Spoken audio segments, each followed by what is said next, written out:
মিনারের ময়দান ভাড়াবে কে? আমরা। শহীদ মিনার ময়দান ভাড়াবে কে? আমরা। হাতে বোম নেবে কে? আমরা। ঝান্ডা বাঁধছে কে? মুসলমান। পদ নেবে কে? এমএলএ হবে কে? এমপি হবে কে? সভাধিপতি হবে কে? সভাপতি হবে কে? বলে আমরা। মুসলমান সমাজ মর্যাদাহীন খিল্লি করা সমাজ হয়ে গেছে, কারণ তার নেতা হচ্ছে এই উচ্চারণ, ধর্ম গরু লেবে কেবে আমরা গামড়া, এসব কি যে সব মুসলমানরাই দেবে। গুন্ডা বদমাস মাতব্বরি, মারে মুসলমান মরে মুসলমান, পদে মুসলমানরা থাকবে না। আচ্ছা, মুসলমান লেখাপড়ায় খারাপ, লেখাপড়ায় খারাপ, কিন্তু কি লেখাপড়ায় কি সত্যি খারাপ? বিপুল অংশের মুসলমান কিন্তু লেখাপড়ায় এগিয়ে গেছে, তাদের চাকরি হয়নি কেন? আচ্ছা বলুন তো, একটা সময় ছিল, এখন তো ওই গার্ডেনের চাকরি, কর্পোরেশনের যে বাগানগুলো কাজ করে, এখন পরীক্ষা হয়, গ্রুপ ডি লেভেলে পরীক্ষা, আগে পরীক্ষা ছিল না। বামমহলের কথা বলছি, এই তো বামমহলের কথা বলছি। তখন ওই ইন্টারভিউ নিয়ে চাকরি দেওয়া হতো, গ্রুপ ডি লেভেলে চাকরি বলছি, ইন্টারভিউ নিয়ে দেওয়া হতো। তো মুসলমানদের তো টিপসই দিলেই হবে, পড়াশোনা করতে হবে না, টিপসই দিতে পারলেই হবে, মানে নিজের নামটা সই করে দরকার নেই, টিপসই। তো মুসলমানদের তো প্রত্যেকের আঙুলটা আছে নাকি? নেই, আঙুলটা আছে তো। সেখানেও মুসলমানদের চাকরি ছিল 2.1%, তারা সংখ্যায় 35%।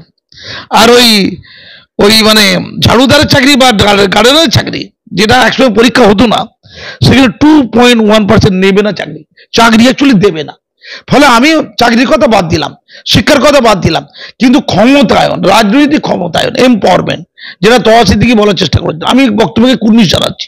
উনি অন্তত বললেন, ওনার বিপুল ফলোয়ার আছে, যে সবই করবে মুসলমান, পতাকা লাগবে মুসলমান, পতাকা ছিঁড়বে মুসলমান, মারবে মুসলমান, মরবে মুসলমান, জনগণ নিয়ে যাবে, ভিড় করবে 21শে জুলাই মুসলমান, 21শে জুলাই গাড়ি ঠিক করবে মুসলমান, আর বস্তানি গুন্ডামি নোংরামি, টাকা সংগ্রহ করা, পার্টি ফান্ডে টাকা দেওয়া, এবং যাকে মারার ওই লেটেল বাহিনী হবে মুসলমান, ফুটবলের মতো খেলাবে মুসলমান, তেজপাত হবে মুসলমান, সব মুসলমান হবে, কিন্তু পথ তো মুসলমানরা পাবে না।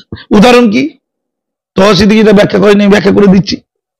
ধরুন, এই যে লোকসভা ইলেকশন গেল, তার আগে বিধানসভা গেছে, টোটাল যে মাননীয়ার ভোট 48%, টোটাল ভোটের 48% মাননীয় পেয়েছে। হিসাব করে দেখুন, তার মধ্যে প্রায় 30% কাজ হচ্ছে মুসলমানদের ভোট, আর 18% হিন্দু বা অন্যদের ভোট। 30%, তাহলে 48% মধ্যে 30%, যদি আপনি অঙ্কের হিসাব করেন, সেইটা হচ্ছে 60% উপরে। 48-এর মধ্যে 30 মানে সেটা হচ্ছে 65% উপরে আর কি। তা 65% মমতা ব্যানার্জি যা ভোট পেয়েছে, তার 65%-এর বেশি ভোট হচ্ছে মুসলমানদের দেওয়া ভোট। তাহলে জনগণের 35% হচ্ছে পশ্চিমবঙ্গের জনগণের মুসলিম। মমতা ব্যানার্জিকে যারা ভোট দিয়েছে, টোটাল যে ভোটার মমতা ব্যানার্জি যেটা পেয়েছে, তার 65% বেশি মুসলিম। আর মমতা ব্যানার্জি যে বিভিন্ন রাজ্য লেভেলের, জেলা লেভেলের, ব্লক লেভেলের, থানা লেভেলের, গ্রাম লেভেলের যে পদগুলো দিয়েছে, বিশেষ করে উচ্চ পদগুলো, সেখানে মাত্র 14%-এর মধ্যে মুসলিম, কোথাও 10%, কোথাও 8%। এই যে লোকসভা ইলেকশন গেল, যে টিকিট দেওয়া আছে, 12-13% মুসলিম টিকিট পেয়েছে। কেন? 35% তো মারপিট করতে পারে। এই যে রাজনৈতিক পদ আছে, এখানে তো জ্ঞান বেশি লাগে না, মারপিট করার ক্ষমতা চাই। তো মুসলমানরা তো লাঠি ধরতে পারে, মারপিটটা করতে পারে, এলাকা দখলও করতে পারে, পার্টিতে যেটা লাগে আর কি। তবুও মুসলমানদের চাকরি দেওয়া হবে না, তারা উপতে থাকবে। ও বলছে উপ কি বে, তুই উপবে, তুই প্রধান হতে বলেন, উপপ্রধান বলি, হ্যাঁ ওটা ঠিক নেই, ওটা রাখতে হয়। কিছু কিছু জায়গায় দিতে হয়েছে, মালদা মুর্শিদাবাদে বাধ্য হয়ে দিয়েছে। আপনি বলুন তো, এতদিন ধরে কংগ্রেস ছিল মুর্শিদাবাদে, 70% প্লাস মুসলিম মুর্শিদাবাদে। কংগ্রেস কতগুলো কংগ্রেস কিছু দিয়েছে, বামেরা বলুন, কটা জেলা সভাপতি মুসলমান করেছে বলুন তো, বামেদের আমলে বলছে, কটা জেলা সভাপতি মুসলমান, যেখানে 70% মুসলমান, সেখানে জেলা সভাপতি মুসলমান নেই। এখন করেছে মোহাম্মদ সেলিম রয়েছেন। না না, এখন তো মরে গেছে, রক্তাল পোতা, রক্ত শূন্য হয়ে যাবার বাবাদেরকে বুঝতো। ওকে বলা হতো, ও তো বুদ্ধদেব ভট্টাচার্য সম্পর্কে সালামশাই নাকি, সালাবাবু নাকি, এরকম বলা হতো। ছেলে খেলা ছিল তো। রেজ্জাক মোল্লা তো বলেছিল যে আরএসএস কে আমরা সাম্প্রদায়িক মনে করি, আরএসএস অনেক বড় সাম্প্রদায়িক বামেরা। রেজ্জাক মোল্লা আমাকে বলেছে, রেজ্জাক মোল্লা, এখন তো তারপর তো তৃণমূলে চলে গেল, ভুল থেকে যাচ্ছি না। আজকে আমি ভারতীয় সেন্সর বোর্ডে আছি, ভারতীয় সেন্সর বোর্ডে আমি একটা দায়িত্বশীল মেম্বার। আজকে একটা সিনেমা স্ক্রিনিং করছিলাম, দেখলাম রেপ করছে, রেপ করছে কি মুসলমান লোক, মাথায় টুপি দিয়ে আর গলায় একটা পিরহান টাইপের লাগিয়ে। কেন? মুসলমানরা কি সবাই টুপি পরে রাস্তায় ঘুরে বেড়ায়? নামাজ পড়ার সময় টুপিটা পরে, কিন্তু নামাজ যখন পড়ে না 95% বেশি মুসলমান বা 99% বেশি মুসলমান কেউ মাথায় টুপি দেয় না। আর ধর্ষণ করার সময় টুপিটাই পরতে হবে? তারা কোনো হিন্দু লোক যখন ধর্ষণ করে তারা কি গেরুয়া বসন করে থাকবে? তারা কি স্বামীজির গেরুয়া বসন করে ধর্ষণ করতে হবে? এটা দেখানো মানে সমাজকে অসম্মান করা। আমি ওদের বলেছি এটা সেন্সর বোর্ডে কাটতে হবে। এটা একটা খারাপ পরম্পরা। মুসলমান মানি ইনশাল্লাহ বলে তরল বের করে ফেললো, মাথায় টুপি আর একটা দরবেশি পোশাক আর একটা পিরহান পরে আছে মৌলভী মার্কা ড্রেস করে, আল্লাহ বলে তরল বের করে ফেললো। এটা কি পাগলামি? এটা হচ্ছে একটা জাতি, একটা সংস্কৃতিকে খিল্লি করা, মজা করা, অসম্মান করা। তহা সিদ্দিকী তার প্রমাণ। আজ তহা সিদ্দিকী বিখ্যাত লোক তো, সে বলেছে তাই আমার কাছে বুম নিয়ে আসতে হচ্ছে। তহা সিদ্দিকীর আগেও বলেছিলাম 2012 সালে যখন মমতা ব্যানার্জি দাবি করেছিলেন আমরা মুসলমানদের জন্য 99% কাজ করে দিয়েছি, তহা সিদ্দিকী তখন বলেছিল 1% কাজও করেনি। বাস্তবে তাই বলেছিলেন।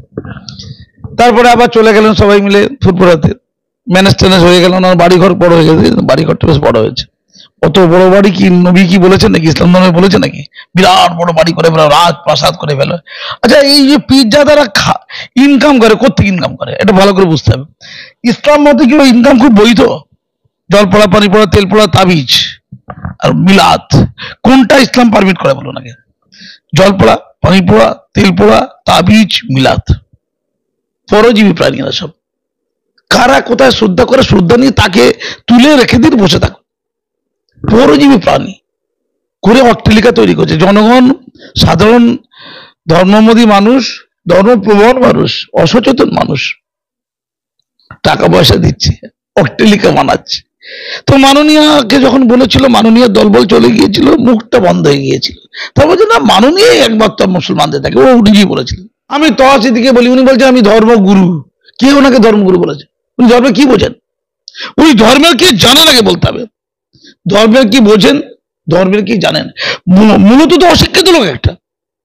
কিছু জানতে গেলে, বুঝতে গেলে প্রথমে শিক্ষিত হতে হবে। সে যাই জানুক, সে বিজ্ঞান জানুক আর ধর্ম জানুক, তাকে আগে শিক্ষিত হতে হবে। তিনি বলছেন আমি ধর্ম গুরু বলতে পারে না। আমি সেই ছোটবেলা থেকে শুনে আছি, আমি হাফ প্যান্ট, তখন থেকে ধর্ম গরু বলতে শুনেছি। ধর্ম গুরু উচ্চারণ করতে পারে না।